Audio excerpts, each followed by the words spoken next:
Hey, Dad, it looks like a storm's rolling in. You might want to go try and find some cover. Yeah, I'll go find some.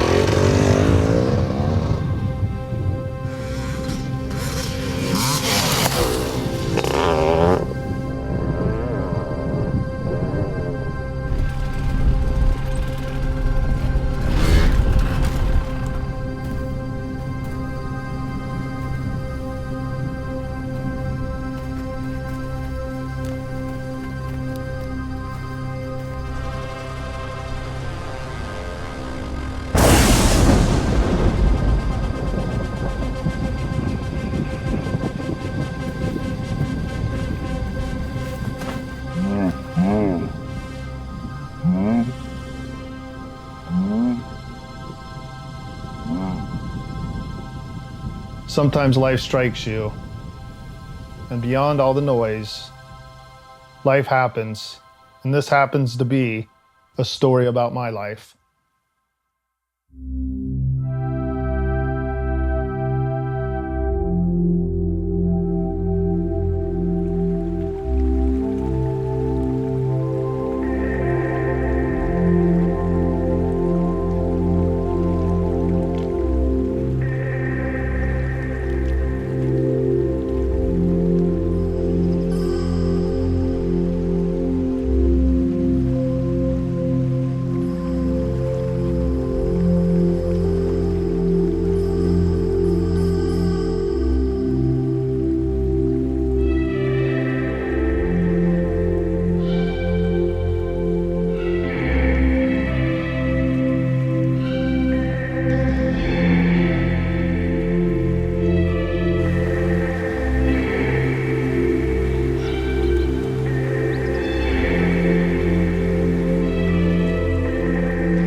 You know, when we got our first trailer house, it was the coolest thing. It was we got to get out on our own, and right up here, I haven't been here in years, but it was a single wide trailer, which I heard they took down because it was so bad.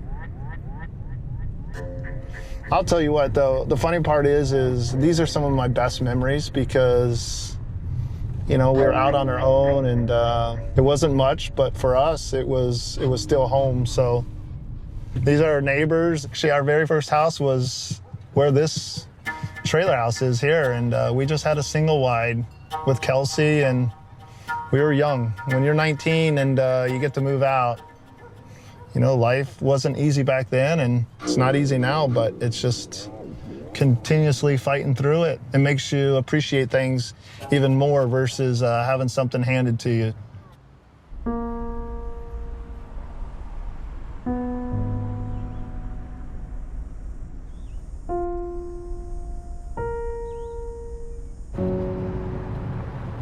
Cactus Cobras, that's my old high school. I ran track all 4 years. Motorcycle racing took off after school, but everything I did in high school was to make me better on a motorcycle. So I was the weird guy, which I loved motorcycles, so yeah, but it turned out to be okay. Can't complain about that one. You know, he was just a natural born rider. As soon as I started riding with him, he started just smoking me at 15 years old. And I knew he had something else because in every class he'd win and kept going up till he won pro. You know, he just, for some reason he had something, the skills or the reaction time or something that a lot of people don't have. If you're gonna be successful at something, you have to be passionate about it. Motorcycles was something I've always been passionate about, and I don't know, 22, 23 years old is when I got a factory ride or support ride from Kawasaki. They offered me an option to come onto the team, and it wasn't for much, but I knew it was the team to be on. Well, everybody knows his toughest competition at that was Ty Davis. You know, because Ty Davis and Danny Hamill used to dominate the Hare and Hound series. Ty was the best there was at that time. Destry and I were never really buddies. You know, we were competitors and we had to beat each other. I was with Kawasaki for 5 years and totally happy. And I get this letter in the mail that says your assistance is no longer needed. And I was like, really? Like I'm the dominant guy. So here I am, National Hare and Hound Champion with nothing at all.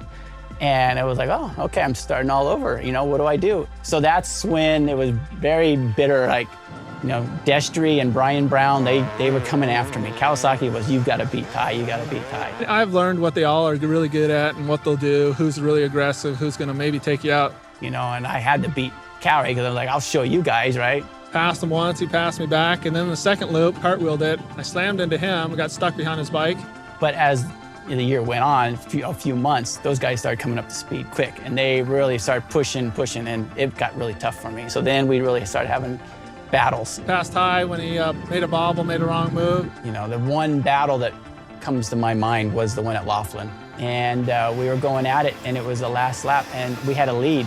And I swear, it was like 3 miles from the end. I just happened to look behind my shoulder, and I saw Destry, and I was like, are you kidding me? I mean, this is a championship I want to win. It's one thing about Destry, he can uncork his brain. Like, he can just, and go berserk.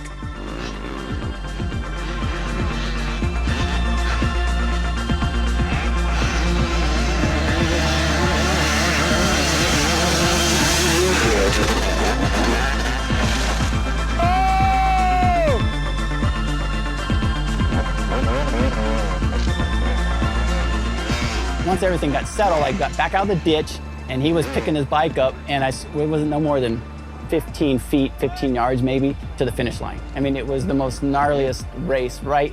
And everybody was there, saw, you know, and it was pretty epic.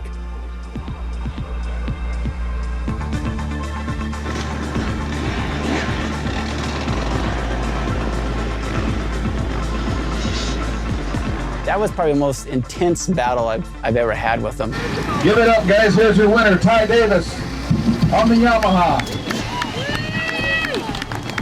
Congratulations, Ty. You made it interesting today, didn't you? That was real interesting. I've never had that. That was intense. Destry caught me back there, and he was charging hard, and I wasn't going to let him have it. We were staying counterboard right at the end, and he wasn't going to back off and run. I wasn't going to back off either, and that's what happens. But then I remember distinctly the first race he ever beat Ty Davis.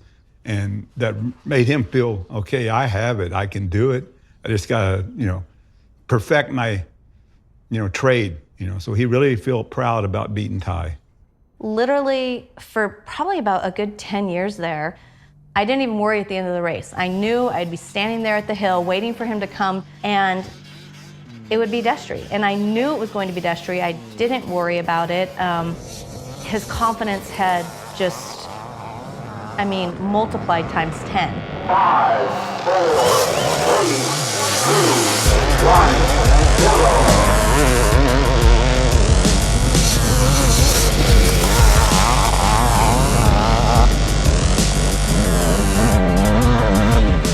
Well, I tell you, the most adrenaline rush I've ever had, when you line up with 400 riders and you go for one deal 5 miles out that tunnels down into a quarter mile, and all those riders are trying to get to that quarter mile, it's just hairy.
You've been touted as one of the best off-road riders in the nation right now.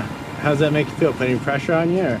No, you know, I like pressure. I mean, that's pretty neat. People think I'm one of the top off-road racers in the country because there's so many great riders, and to be listed as one of the top guys is, you know, a great accomplishment for me, and I appreciate that. But I just want to live up to it and hopefully win some more races. He did good. He you know, manned up, and you know, he won a lot of championships. So you got to respect that.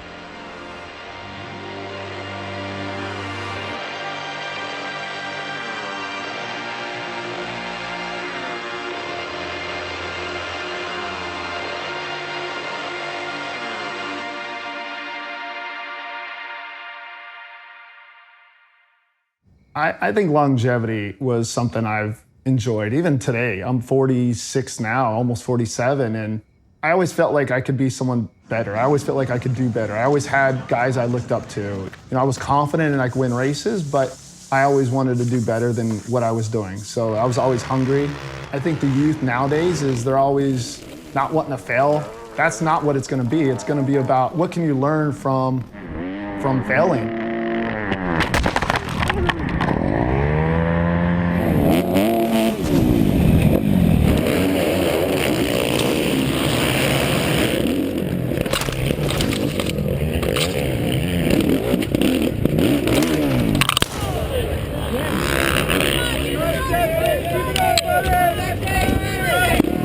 And that's what it's about, is failing and learning from it and making yourself better. And I wasn't afraid to try things that I knew I wasn't gonna win or I was gonna fail at, but I knew in the big picture it was gonna make me a better rider and a better person.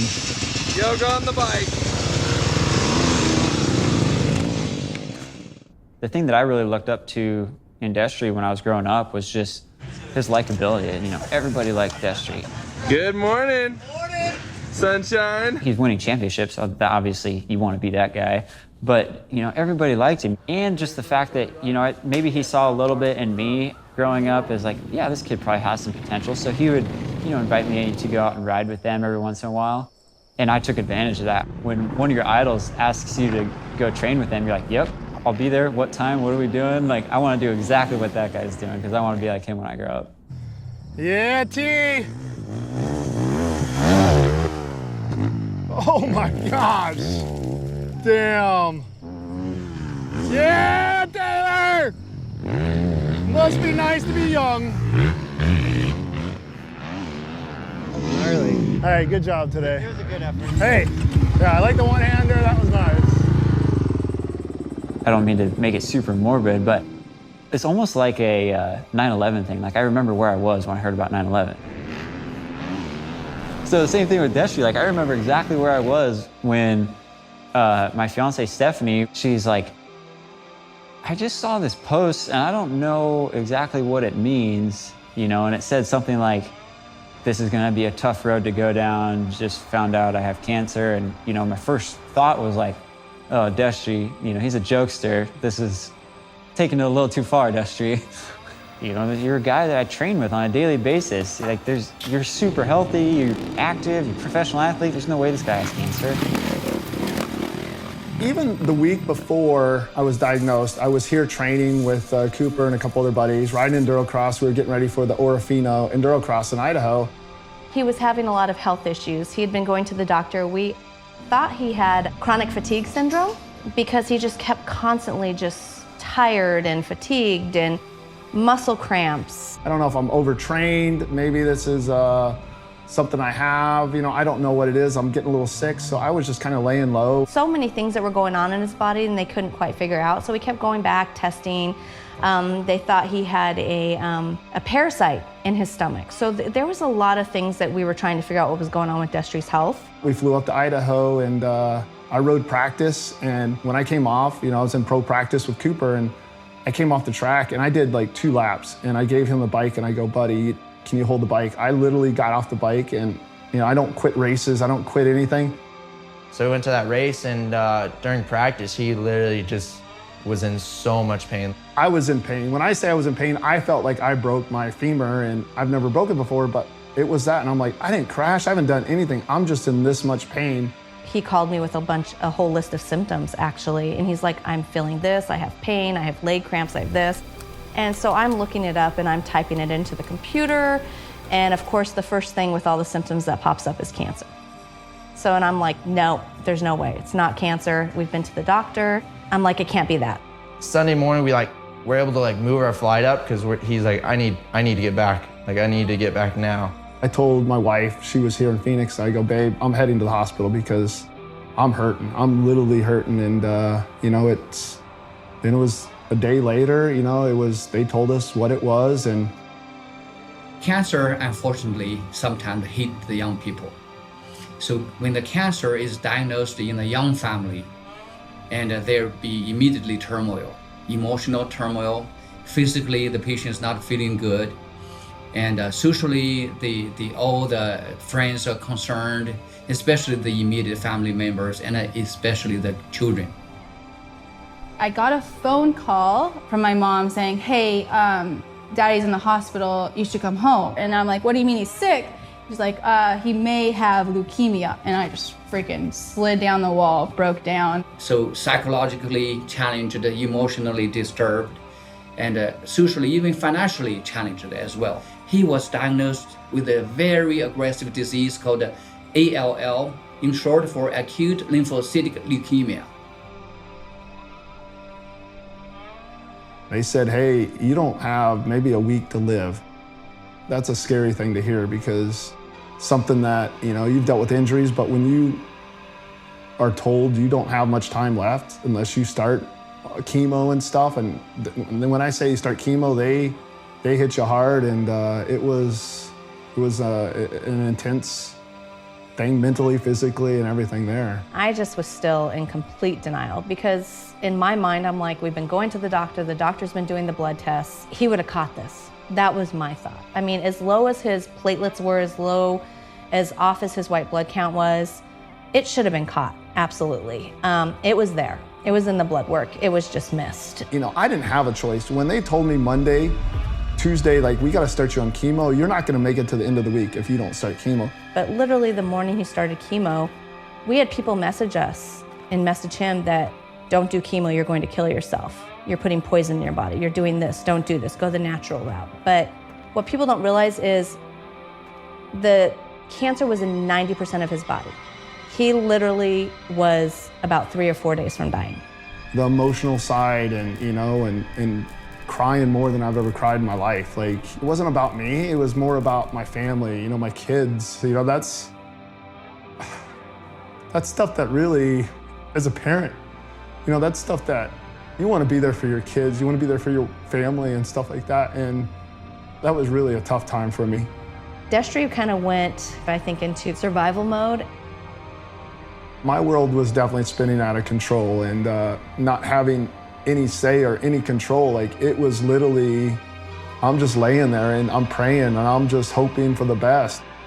Kind of the first time in years that lost little boy. So that was a really hard time for him. I'm typing in leukemia, ALL, like positive, what motivational, and there isn't much out there. And I reached out to a lot of people. I'm emailing people. I want to hear good things. Well, I feel like when I first talked to Destry, we were instant friends. We were instant friends. I mean, we had this in common. He was looking for advice. He was looking for support. He was looking to hear from somebody who had come out on the other side. He's one of those guys, he likes to dissect everything, and it was scary. Everything you saw on the internet was negative. There was no positives. To see Kim go through the stuff that she went through and taking her down to basically down to zero, it was equally numbing for both of us. And I mean, of course, you know, when you hear the cancer word, we're all made to think that when you hear cancer, it means death. Just have to take it one day at a time. You know, when this first happened to me, I had my chemo treatment spaced out exactly, and I knew by this date they'd be done, and by this time I'd have hair back, and by this time I'd be back to doing my things, and it doesn't happen like that. Nothing happens. You cannot plan. You know, God laughs. When we had been at the hospital here in Arizona for 2 months, literally it got to the point where he told me he wasn't going to make it. So we really started to question whether or not we were at the right place, you know, for him to be able to, you know, make it through the treatment, because the treatment was 8 months and we were only 2 months in, and he had already lost 35 pounds. And he was already at the point where mentally he was just done. So then we actually had a friend, Steve Fox, who was a cancer survivor himself, and he's on the board at MD Anderson in Houston. And he actually put me in contact with one of their doctors. And this doctor, who is one of the top doctors in his field, literally called my cell phone and spent 2 hours talking to me. When Destry was referred to me by our board member, Steve Fox, Mr. Fox, I said, ALL, although it's very aggressive, is a highly treatable disease. Destry could survive for many years, and there's no better place to be treated at MD Anderson. We have a very strong leukemia department, and that's where ALL patients are treated, and that's where we referred Destry to the leukemia department. By the time I got off the phone, I knew that was where we needed to be.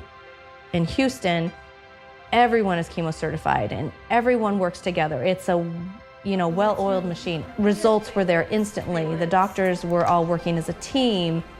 Destry's stress and his everything kind of just dissolved. When I see a patient with cancer, of course they come to see me, they're aware more or less of they have cancer.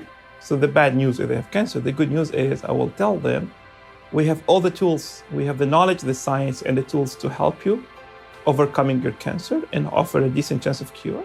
And we'll fight as a team with one goal, is to win this battle. Well, you know, Destry Abbott is a champion. Destry was told, like any other patients, that your chances are really bad. You have a very bad disease, and he did not see the future. I mean, well, what can we do? So he came here, and I went over the diagnosis with him, and we told them, we have decent chance of succeeding. The first 3 days that we were checked in there was like, okay, you know what? I can do this. I'm gonna make it. And it was actually that instant. It was pretty amazing. So at like the 6-week-ish mark, he was doing well, and MD Anderson said tests were looking good, chemo was working. And then we were all home, and it's funny because I heard my parents whispering about something like test results, and I'm like, oh, it must be my dad's test results. And then I think we were sitting on the couch, and my mom got a call. She went to the room, and then she like came out like holding her mouth, whatever, and she's like, I have breast cancer. And it was like, holy, am I allowed to cuss? Fuck. Like, are you kidding? I mean, when I say I broke down with myself, I broke down even more, because You know, now I'm a patient and a caregiver, where she was a caregiver, and I didn't realize how hard it was to have someone you love so much. You know, you guys are both gonna have to deal with this and go through this, the toughest times of our life, for sure. I mean, I don't know if it's harder to be the person with the actual diagnosis or be the one standing on the sidelines. I felt so helpless, you know, being on the sidelines and not being able to, like, you know, I'm a guy, I want to fix it. And being the man of the house, I feel like you always feel like you want to be the rock, you want to be the provider, you want to be the caretaker, you want to be that. So he got both perspectives. You know, that's when this stuff comes into your head, like, you know, life isn't fair. My support system is gone, and now I'm trying to support her, which is, I was at a really low point, you know, physically and mentally, and now I got to try to help her and be positive for her. It was a tough thing for both of us. Now, me, his caregiver, now I was going to go through treatment. I think we were more emotional for my dad, and then once my mom, I mean, we definitely were all like, this is stupid, like, can't believe this is happening. And Two healthy people, like 40-something years old, one has leukemia, 2-3 months later, my mom's diagnosed with breast cancer. They were not get out of bed, look like death, sick. It was hard seeing both of them in depressed state, like we could come away with no parents.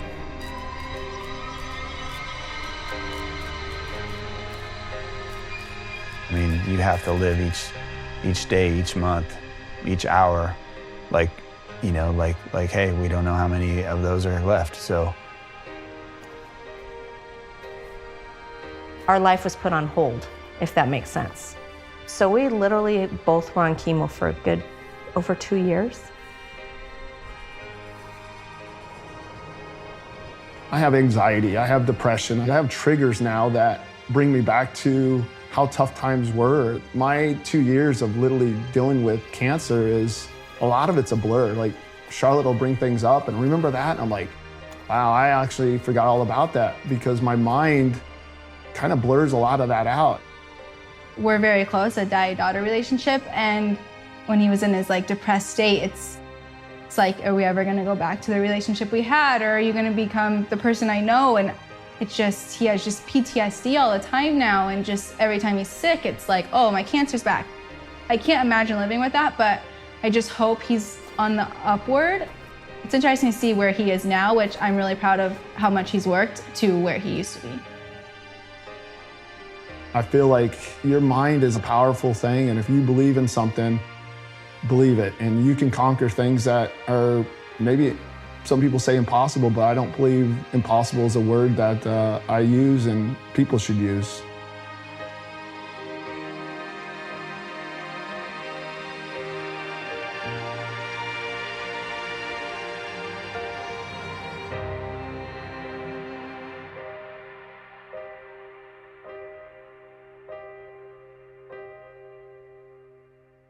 The motivation to race and to ride motorcycles is in direct correlation with his motivation to beat his disease, wouldn't you say? I think it is mainly because of Cooper, because Cooper is his motivation now, because he loves going out and beating him, you know, so it helps him.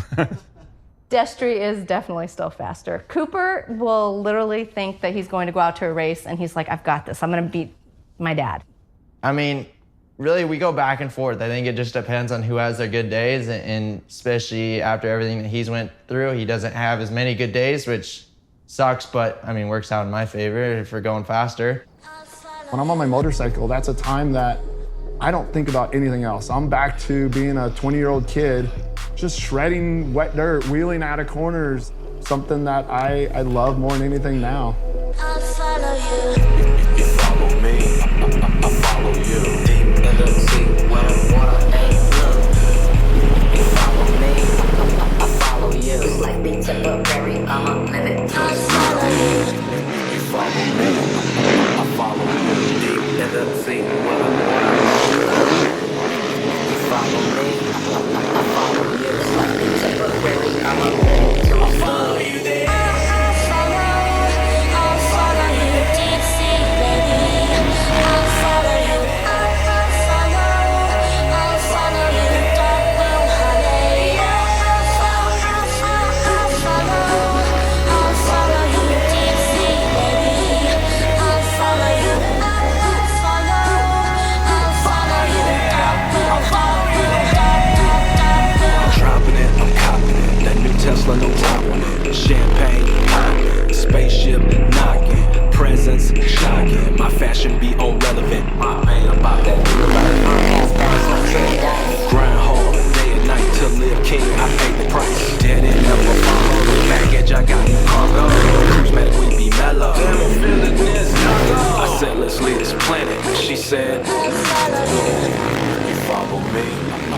follow you. Deep in the sea, where the water ain't blue. You follow me, I follow you. It's like be temporary, I'ma live it till I follow you there.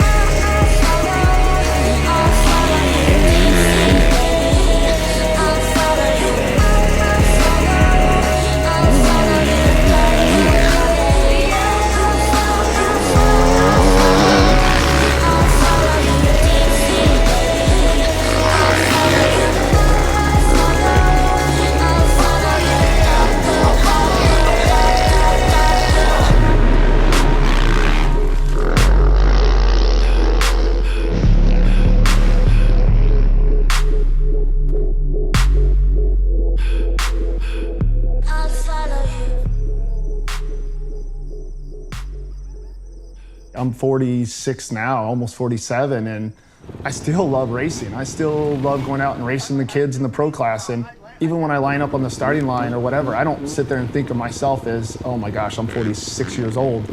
I'm racing these 20-year-olds or my son who's 21. You know, it's like my mind still tells me I could still win this. I could still do this.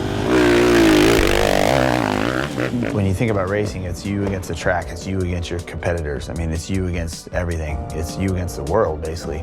And you have this determination that's just in your mind, in your body, that just, and especially if you're a champion, you are gonna figure out how to get to the finish line first.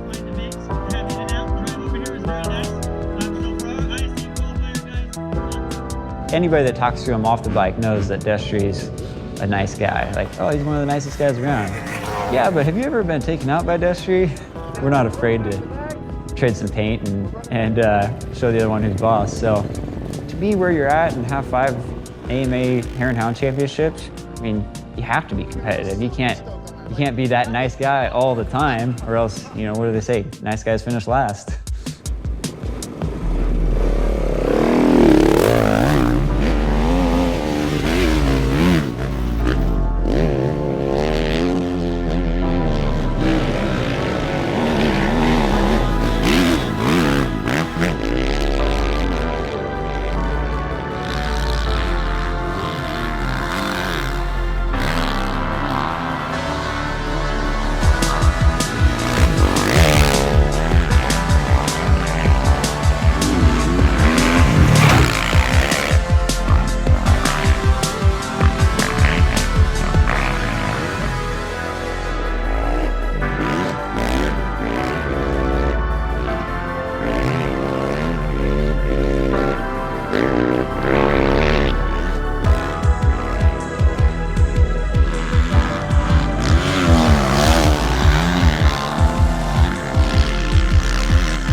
My mind still thinks I'm young, but my body's like, no, we don't do that anymore, especially when you're picking yourself up off the ground. But it's like, I enjoy it. I'm a competitive person and I'll always be that way. I enjoy riding 2 wheels still. I never thought in my life that Des could get up to the step he's at right now again. Because they went out and raced a race 2 weekends here, and we're hanging with the fastest guys there was. And beating Cooper. And I didn't think he could beat Cooper, you know, but he did. He's beaten him, and he finished in 7th and 8th overall with the fast guys, Taylor Roberts, all those fast guys. He just has the drive.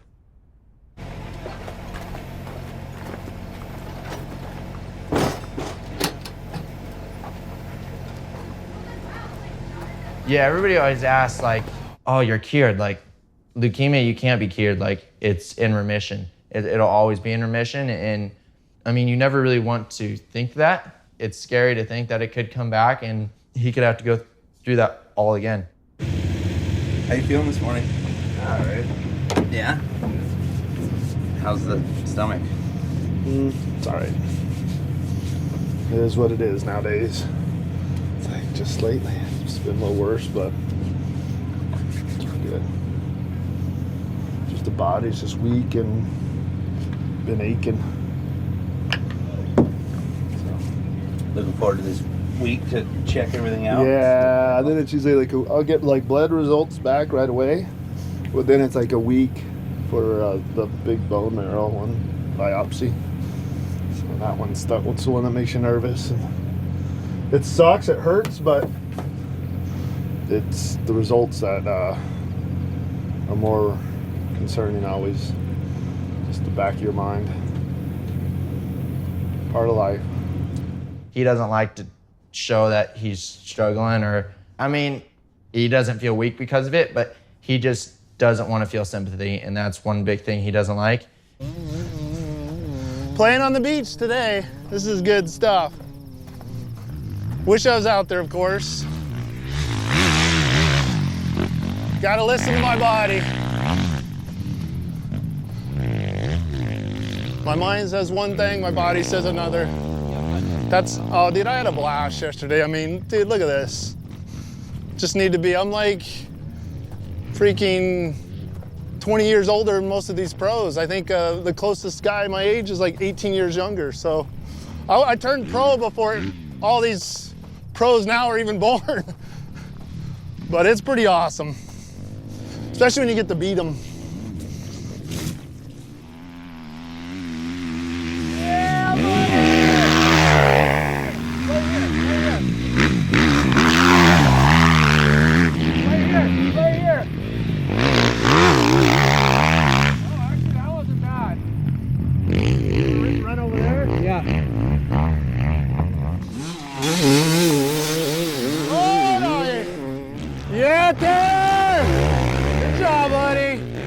Good lines, dude. Freaking so smooth and fast. Let's get this, G, come on! Stay on it, Coop. That looks good. Nice, come on, buddy! Set up a little bit, set up. Nice, good job cutting under, though. That was good. Coop's doing good. He's running second in Pro 2. Like, guys are fast, man. This is some of the top riders in the world, so it's pretty sick coming here and watching them, especially the guys I help. I love seeing that and seeing them progress and hopefully reach their goals that they got to do, or get to do, I should say.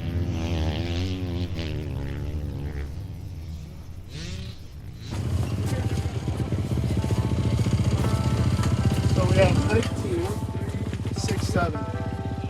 We got a big group today. I know, I was like, holy crap. Steven. I'll try to remember. Will, I know Will, yeah. Yeah, okay. How are you, buddy? It's good to see you. Nick, okay.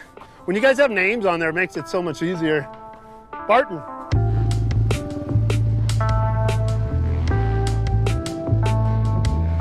If you guys have questions, ask me. I love questions. I want to help you guys out as much as I can. So whatever you guys need, like mental side, I'm big on the mental side, and we'll talk a little bit about that in a few minutes.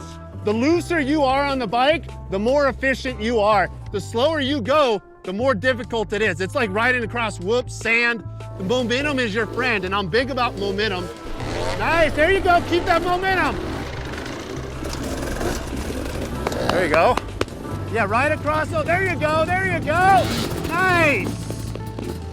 Oh, he's a great coach. This is a second clinic I've done with him. He's awesome. Say, oh, I'm old, I can't ride that fast anymore. Well, Destry's older than me, and he's still super fast, so it's an inspiration, you know?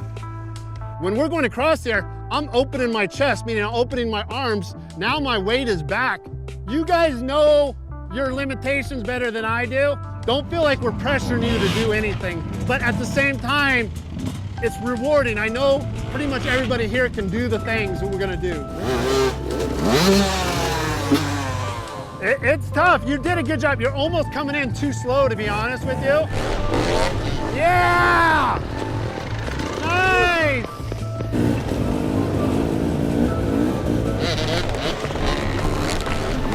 There you go, nice. Oh, hey, nice job. Good job on lugging that. That was good.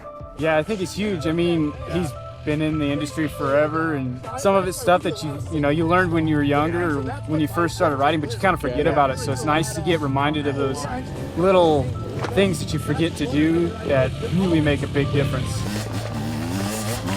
There, try to weight those pegs. Both feet are off. See how loose he is on the bike? He's doing a good job.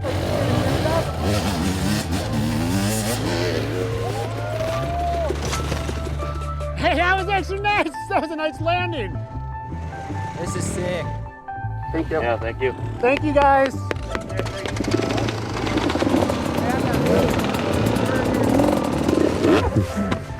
You got people crashing, people doing things that they didn't ever think they were going to be able to do. And that's cool for me. That's cool for them. Nice! And that's life, seeing them progress and seeing them doing things that they didn't ever think they were going to be able to do. And, you know, we're all cheering them on as a group. It's awesome. You know, it's part of the sport that makes this fun is seeing people do things that they didn't think they can do.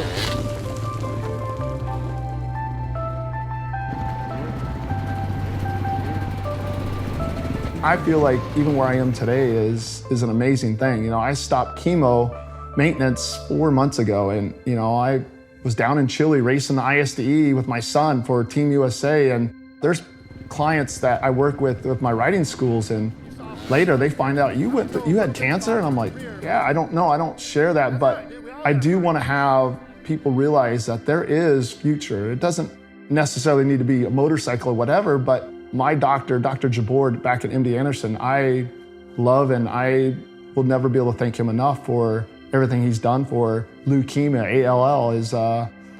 He wrote my protocol.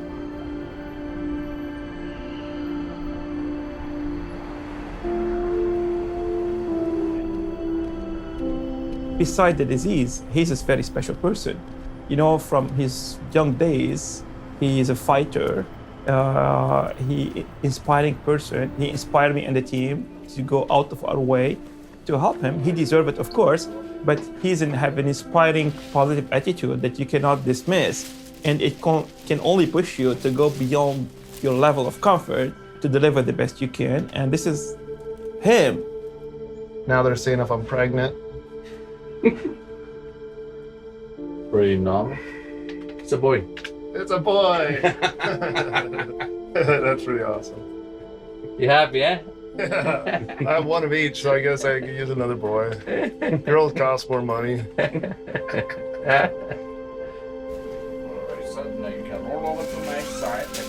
Well, of course, leukemia is a difficult disease to treat. It's like every cancer can be fatal. And when you tell somebody you have cancer, it is a very bad news. The good thing is today we're making enormous progress in the management of leukemia, transforming a disease from being fatal to sometimes curing patients. Everything is fantastic. Thank you. All right. I told my kids, my American dream is not a big mansion or house. My American dream is to cure lymphoma. I have kind of three things. Blood pressure's kind of always been, I check mine quite a bit almost every day, and it's kind of high a lot now, and I do lisinopril, I think it is, which is a low dose to kind of help, but that sometimes is up and down. Like sometimes related, or could be, honestly. Is it only when you're here, or It definitely is here more, Okay. yeah. But there's times where I'm like 140s, 150 over 90 at home, and I know that's higher, but I don't know where that range is, where I'm like, all right, there's always something, you know, here we're gonna give you this, but we might have to deal with this, you know. But cancer, as long as that's not here, that's priority one. Like. Okay.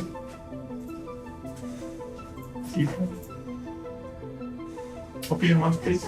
Stay out. Okay, follow me. Lay down, please.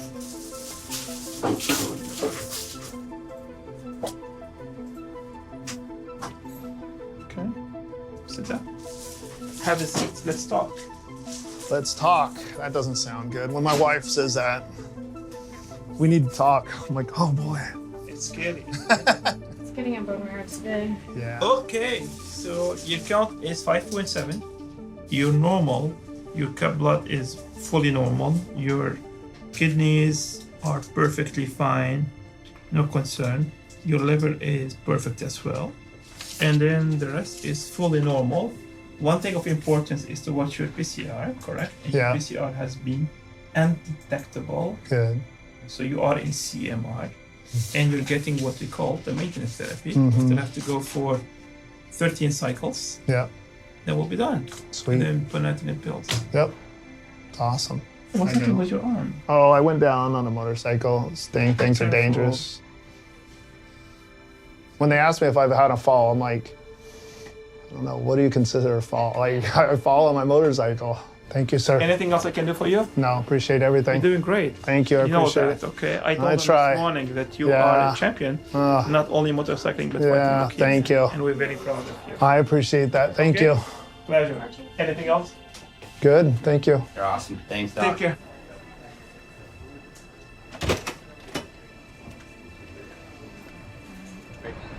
Yep, we're going now. We're good.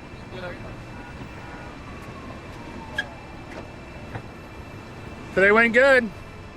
Keep seeing the results.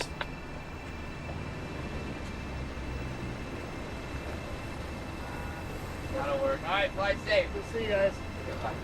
God willing, he can have a normal life.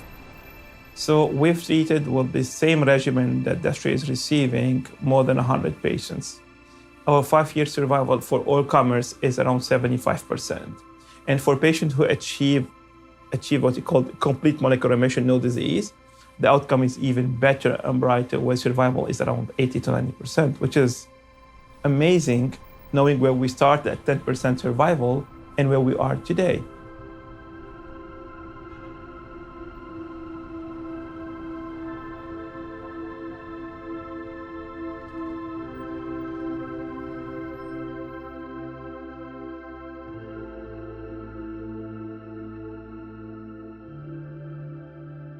When we got to Houston, Destry and I would, talk about a lot of things. That's one thing when you're sitting there, for 7 days in a row in a hospital bed, it gives you a lot of time to think about things. And two people like us who have been, both of us, completely healthy our whole lives, and then all of a sudden, out of the blue, both of us diagnosed within 2 to 3 months of each other, I felt like those challenges were put there for a reason, and I kind of feel like that reason was D8 strong. I don't know how, honestly, people do it without having a support system.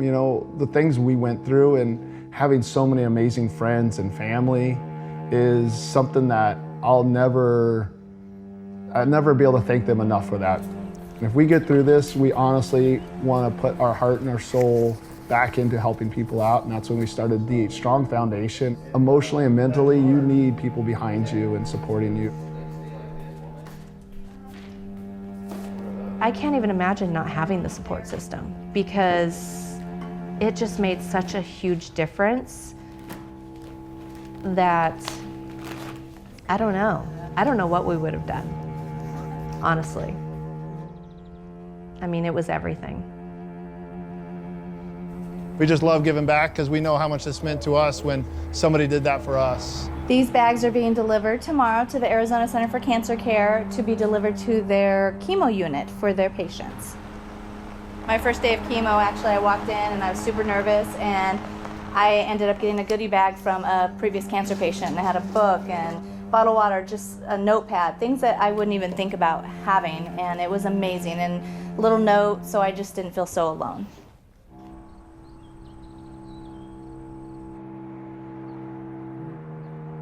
Now that we've established it, now I'm ready to reach out and help as many people as I can. So I really think that that's kind of where our future is going.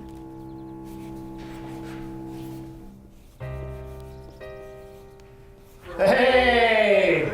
Come on in. What's up, buddy? How are you, dude? You look good? What's up, bud? How are you? And this is my daughter, Kelsey. Hi, nice How are to you? meet you. Yeah. D8 Strong got you kind of a little gift for everything you've been doing and how awesome you're doing. Yeah. Does your chest sometimes hurt? Yeah. Oh, mine does too still. Like here. Oh my gosh, I deal with the same thing. I still deal with that. Oh, here's this, but this is the one I think you're gonna like. My fancy hat. Yeah. So sis, you know all about Enzo, and yeah, the kid's pretty bad dude. He's like my idol. Mom and Dad said you've been saving up, so we, with DH Strong, wanted to help out, and you're welcome, bud.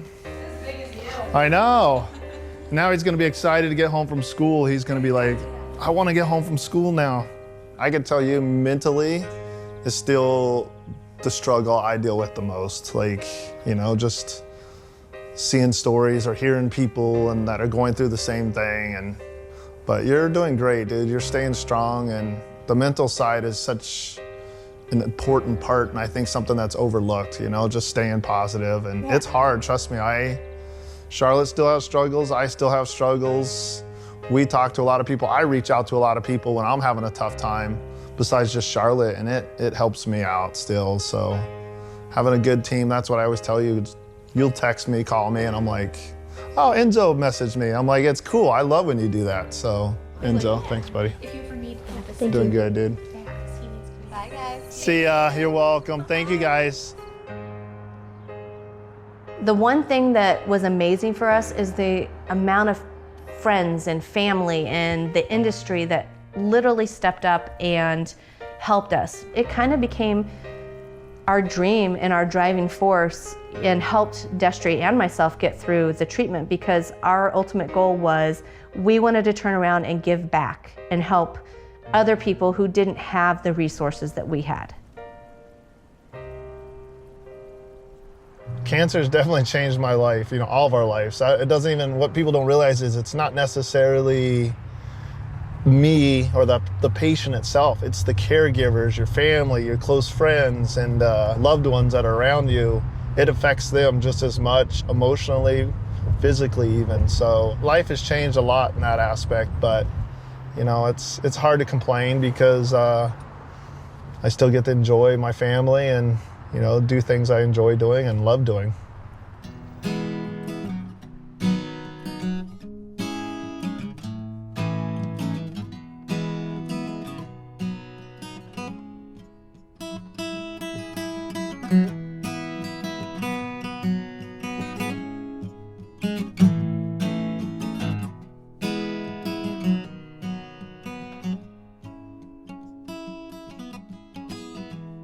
Running out of gun and I've been working for something I need, something could call my own. What's wrong with a short ride, living life on the wild side? Ain't no wrong or right way to grow and get old. Nothing good ever come easy, but don't you know that now? Please, gotta keep your nose to that old grindstone. You find yourself in the crossfire, do your best to walk a fine line. Ain't no wrong or right way to get back home.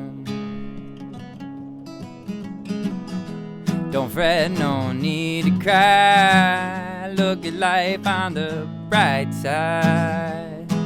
Every day's a good day to be alive.